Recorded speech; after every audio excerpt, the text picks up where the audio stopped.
दोस्तों, आज का हमारा वीडियो है अकबर का संपूर्ण इतिहास, जो कि मध्यकालीन इतिहास का एक बहुत ही महत्वपूर्ण टॉपिक होता है। और इस टॉपिक से विभिन्न परीक्षाओं में सवाल पूछे जाते हैं, तो हमने इससे संबंधित महत्वपूर्ण बिंदुओं पर चर्चा की है, जो आपके आने वाले प्रतियोगी परीक्षाओं के लिए बहुत ही उपयोगी साबित होंगे। तो अगर हमारे चैनल पे नए हैं तो सब्सक्राइब कर बेल आइकन का बटन जरूर दबाएं, लास्ट तक वीडियो देखें। अकबर का जन्म 15 अक्टूबर 1542 को अमरकोट के राजा वीरसाल के महल में हुआ था। अकबर की मां हमीदा बानो बेगम थी। इसकी धाय मां माहम अनगा थी। अकबर को बचन में अस्करी ने पाला और फिर काबुल में कामरान के पास भेज दिया। 1547 से अकबर हुमायूं के साथ रहने लगा। अकबर की प्रथम पत्नी हिंदाल की पुत्री रुकैया थी। 1555 में हुमायूं जब भारत पर पुनः आक्रमण किया और मच्छीवाड़ा का युद्ध लड़ा। इस युद्ध में हुमायूं के साथ अकबर भी भाग लिया। यह युद्ध अकबर के जीवन का पहला युद्ध था। 1555 में हुमायूं ने अकबर को अपना उत्तराधिकारी बनाकर लाहौर का सूबेदार बनाया। 1556 में जब हुमायूं की मृत्यु हुई तब अकबर पंजाब का सूबेदार था। 17 दिन तक हुमायूं की मृत्यु को गुप्त रखा गया। 14 फरवरी 1556 को पंजाब से कालानौर, गुरुदासपुर में मिर्जा अब्बुल कासिम ने अकबर का राज्याभिषेक कराया। राज्याभिषेक के समय अकबर अल्पायु था। वैरम खान को अकबर का संरक्षक नियुक्त कर दिया गया। वैरम खान अकबर को लेकर आगरा की ओर बढ़ा, किंतु इससे पहले ही आदिल शाह सूरी का सेनापति हेमू आगरा पर अधिकार कर लिया। साथ ही साथ हेमू ने दिल्ली पर भी अधिकार कर लिया। हेमू दिल्ली का एक बनिया था जिसने विक्रमादित्य का उपाधि धारण किया था। दिल्ली में मुगल सेनापति तरवीवेग ने वैरम खां को भारत छोड़ने की सलाह दिया, जिस कारण वैरम खान ने उसकी हत्या कर दी। 1556 के पानीपत के द्वितीय युद्ध में अकबर के सेना का नेतृत्व वैरम खान ने किया और इस युद्ध में वैरम खान ने हेमू को पराजय कर दिया। यह युद्ध अकबर का शासक बनने के बाद पहला युद्ध था। अकबर ने वैरम खान के संरक्षण में शासन आरंभ किया, जिस कारण वैरम खां अत्यधिक प्रसिद्ध हो गया। वैरम खान की ईमानदारी को देखकर अकबर ने उसे खाने खाना की उपाधि सम्मानित किया। वैरम खान शिया था, जबकि दिल्ली की अधिकांश जनता सुन्नी था। यही विवाद आगे चलकर युद्ध का रूप लिया और तिलवाड़ा का युद्ध 1560 में अकबर ने वैरम खान को हरा दिया और वैरम खां के आगे दो प्रस्ताव रखा। वैरम खां या तो दूर के किसी सूबा राज्य के सूबेदार बन जाएं, दो वैरम खां या तो हज यात्रा पर चले जाएं। वैरम खान ने हज यात्रा को चुना। हज पर जाते समय गुजरात के मुबारक खां नामक व्यक्ति ने वैरम खां की हत्या कर दी। वैरम खां का बेटा अब्दुल रहीम था तथा उसकी पत्नी सलीमा बेगम थी। अकबर ने सलीमा बेगम से शादी कर ली। 1560 में अकबर जैसे ही वैरम खां के संरक्षक से मुक्त हुआ तो अपनी धाय मां माहम अनगा के प्रभाव में आ गया और 2 वर्षों तक उसके प्रभाव में इस 2 वर्ष के शासन को पेटीकोट शासन, पर्दा प्रथा का शासन, हरम दल का शासन या अतका खेल का शासन कहा गया। 1562 में अकबर हरम दल के प्रभाव से मुक्त हो गया। अकबर ने 1562 में दास प्रथा का अंत, 1563 में तीर्थ यात्रा कर का अंत तथा 1564 में जजिया कर का अंत कर दिया। 1571 में अकबर ने फतेहपुर सिकरी शहर की स्थापना किया। 1575 में अकबर ने इबादत खाना की स्थापना फतेहपुर सिकरी में किया। इस इबादत खाना में सभी धर्मों के लोग बृहस्पतिवार के दिन इकट्ठा होते थे और अपने अपने धर्म की विशेषता का उल्लेख करते थे, किंतु बहुत ही जल्द यह इबादत खाना को बंद करना पड़ा क्योंकि यहाँ मारपीट शुरू हो जाती थी। अकबर के इस नीति को सुलह कुल की नीति कहा गया। 1578 में सभी धर्मों के लोगों के इबादत खाना में प्रवेश। अकबर ने अमीरुल मोमिनी की उपाधि धारण किया, जो केवल खलीफा धारण करते। 1579 में अकबर ने मजहर की घोषणा की। इसके तहत धार्मिक मामले में अकबर सर्वोपरि हो गया। मजहर के तहत अकबर ने धार्मिक एकाधिकार प्राप्त कर लिया। धार्मिक विवादों को राजा हल करेगा, किंतु कुरान पर राजा का कोई अधिकार नहीं होगा। 1582 में अकबर ने दीन-ए-इलाही नामक एक नया धर्म चलाया। यह धर्म मानने के लिए कोई बाध्य नहीं था, यह लोगों की इच्छा पर था। दीन-ए-इलाही धर्म को मानने वाला एकमात्र हिंदू महेशदास बिरबल था। दीन-ए-इलाही धर्म का प्रधान पुरोहित पंडित अबुल फजल थे। उनके धार्मिक गुरु अब्दुल लतीफ द अकबर के धार्मिक जीवन पर सर्वाधिक प्रभाव 1583 में अकबर ने हिजरी संवत के जगह एक नया कैलेंडर इलाही संवत जारी किया। अकबर के दरबार में हिंदू धर्म के विद्वान पुरुषोत्तम तथा कुंभनदास रहते थे। पारसी धर्म के विद्वान दस्तूर मेहर जी राणा रहते थे। इन्हीं से अकबर ने सूर्य नमस्कार सीखा था।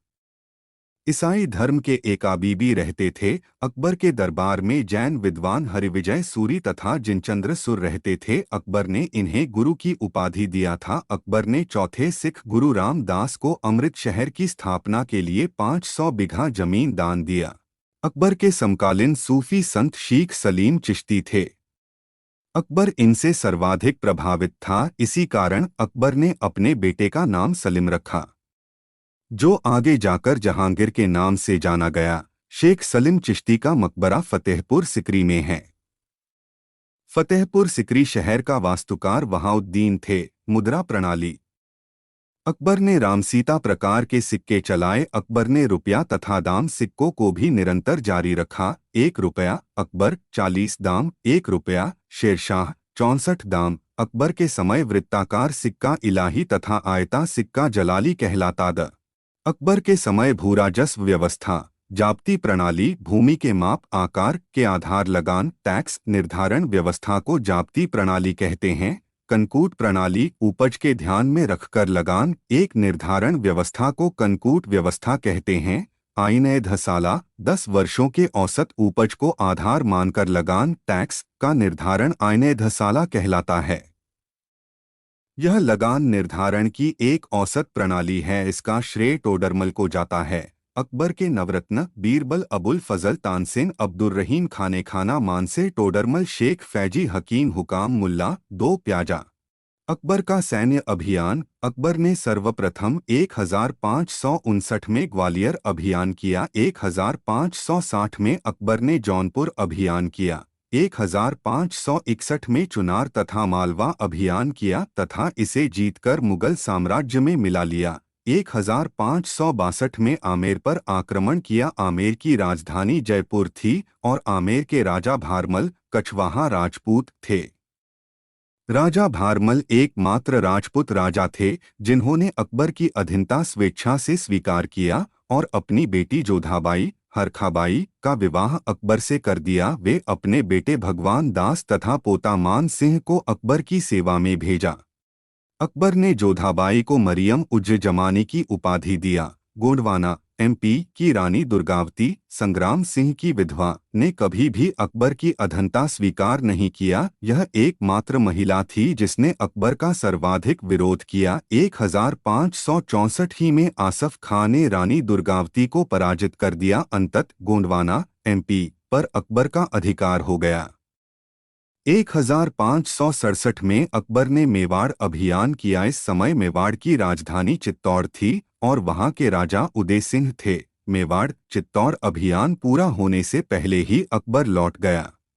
पुनः अकबर ने 1576 में मेवाड़ अभियान किया और हल्दी घाटी के युद्ध में उदय सिंह के पुत्र महाराणा प्रताप को पराजित कर दिया। अकबर की सेनापति मानसिंह थे जबकि महाराणा प्रताप का सेनापति हकीम खान शूर थे। प्रारंभ में युद्ध महाराणा प्रताप जीत रहे थे, किंतु यह अफवाह फैलाया गया कि अकबर भी युद्ध में शामिल हो गया, जिससे मुगल सेना का मनोबल बढ़ गया, किंतु महाराणा प्रताप जंगल में भाग गए। इस प्रकार मेवाड़ अभियान अधूरा रह गया। धीरे धीरे राणा प्रताप ने पुनः अधिकांश क्षेत्र पर अधिकार कर लिया।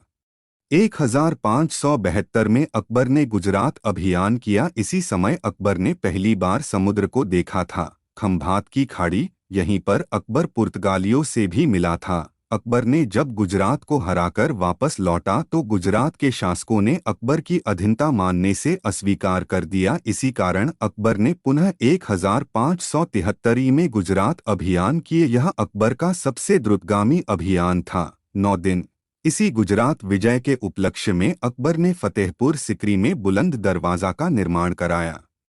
अकबर ने बंगाल तथा बिहार को मुगल साम्राज्य में 1576 में मिला लिया। अकबर ने 1581 में कबूल अभियान, 1586 में कश्मीर अभियान किया और इसे जीत लिया। कश्मीर के यूसुफजाई कबीले के विद्रोह में ही बीरबल की मृत्यु हो गई। 1595 में कंधार, बलूचिस्तान भी जीत लिया। दक्षिण भारत अभियान। अकबर ने दक्षिण भारत विजय के लिए अब्दुल रहीम और उसके पुत्र मुराद के नेतृत्व में सेना भेजा। अकबर दक्षिण भारत अभियान करने वाला पहला मुगल शासक था। दक्षिण भारत के 4 प्रमुख राज्य थे: खानदेश, अहमदनगर, बीजापुर, गोलकुंडा। खानदेश को दक्षिण भारत का प्रवेश द्वार कहते थे। खानदेश ने स्वतः अकबर की अधीनता स्वीकार कर लिया। अकबर ने अहमदनगर की शासिका चांद बीबी से युद्ध करके उससे बरार तथा अमदनगर का क्षेत्र जीत लिया। बीजापुर के शासक ने भी अकबर की अधीनता स्वीकार कर लिया। 1601 में खानदेश ने विद्रोह कर दिया, जिसे असीरगढ़ के युद्ध में अकबर ने विद्रोह समाप्त कर दिया। यह युद्ध अकबर ने रिश्वत देकर जीता था। असीरगढ़ का युद्ध अकबर के जीवन का अंतिम युद्ध था। इस प्रकार असीरगढ़, बीजापुर, अहमदनगर, खानदेश तथा बरार पर मुगलों का अधिकार हो गया। 1602 में जहांगीर ने अपने पिता के विरुद्ध इलाहाबाद में विद्रोह कर दिया। इस विद्रोह को दबाने के लिए अकबर अबुल फजल को भेजा, किंतु जहांगीर के कहने पर वीर सिंह बुंदेला ने इनकी हत्या कर दी। अकबर की मृत्यु।